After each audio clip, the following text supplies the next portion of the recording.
So দেখ এখানে কি কারফাই কি বলছে যে কারফাইয়ের ডেফিনেশনটা কি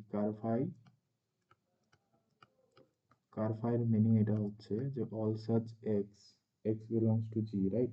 all such x belongs to G such that phi of x is equals to eg, ঠিক আছে? যেখানে হচ্ছে eg হচ্ছে sorry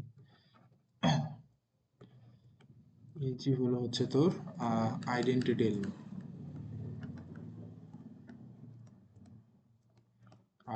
element of G, right? Ker phi এরকম করে দেওয়া আছে।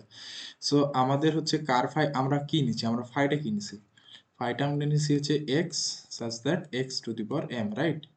আর এখানে এমটা কি, আর জির অর্ডার কত, জি আছে গ্রুপটা, তো অর্ডার অফ জি কত, অর্ডার অফ জি দেওয়া আছে এন, ঠিক আছে? অর্ডার অফ জি দেওয়া আছে এন, আর সাথে কি x to the power m. তো এখন আমরা যদি ধরে নেই ইমপ্লাইজ করি তো কি হচ্ছে যে x to the power x to the power m, এটা হচ্ছে কার ফাই নিচ্ছি, এটা ইকুয়ালস টু যদি ই জি হয় তাহলে এটার মানে কি হচ্ছে, এটার মানে এটাই হচ্ছে যে হচ্ছে তোর এটা মানে এটাই হচ্ছে যে ধরে নে হয় কি বলে তোর কারণ এটা মানে এটাই হচ্ছে যে কারণ m gcd of m comma n তো ওয়ান না, হ্যাঁ? Gcd of m comma n one, তো তার মানে এম এর সাথে তুই যে কোনো পাওয়ার কর না, যেমন ধরুন এরকম টাইপের মানে তুই এরকম, তাহলে which implies x equals to e, কারণ e to the power m equals to e. এখন দ্বারা এক্সাম্পল দিয়ে একটা, সাপোজ আমরা হচ্ছে কত নিলাম, জেড জেড সিক্স নিলাম, ঠিক আছে? জেড সিক্স এর এলিমেন্টগুলো কি আছে, zero, one, two, three, four and five, right? এখানে আমরা নিলাম।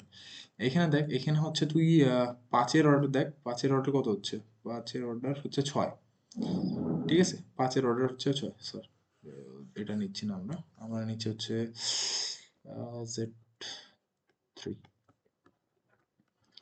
জিরো, ওয়ান, টু, আমরা হচ্ছে এটা নিচ্ছি Z three plus modulo three.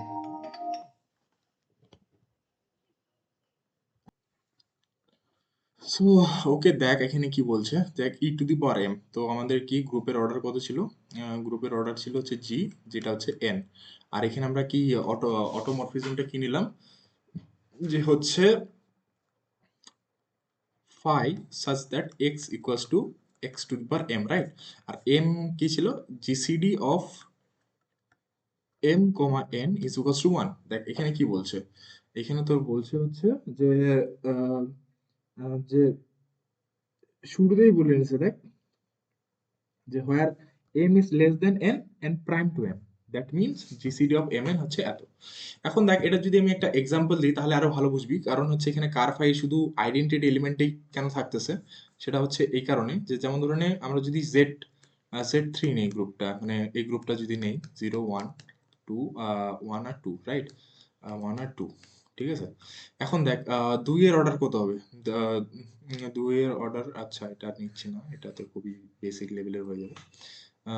কি নিচ্ছি ধরে নে জেড সিক্স, জেড সিক্স নিচ্ছি, জেড সিক্স কি Z five, Z four, sorry Z four নিচ্ছি, ঠিক আছে? জেড ফোর নিচ্ছি, জিরো আছে, ওয়ান আছে, টু আছে, থ্রি আছে, হ্যাঁ থ্রি আছে, ঠিক আছে?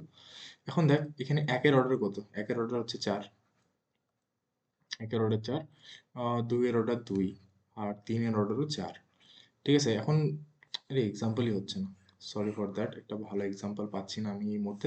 মানে মোদ্দা কথা হচ্ছে, সো যেহেতু হচ্ছে এম আর এন হচ্ছে, তার মানে x to the power m করলে, x to the power m যতক্ষণ না আমরা এন করতেছি ততক্ষণ পর্যন্ত আমরা এম পাবো না, ঠিক আছে? মানে আমরা ইজি পাচ্ছি না, ঠিক আছে? এখন এখন হচ্ছে এম আর এন হচ্ছে যেহেতু সেম, তো এখন ব্যাপার হচ্ছে এখন ধরে নে কোনো যদি পাওয়ার টু দি পাওয়ার মানে তখন হচ্ছে এটা করলে আমরা পাচ্ছি না।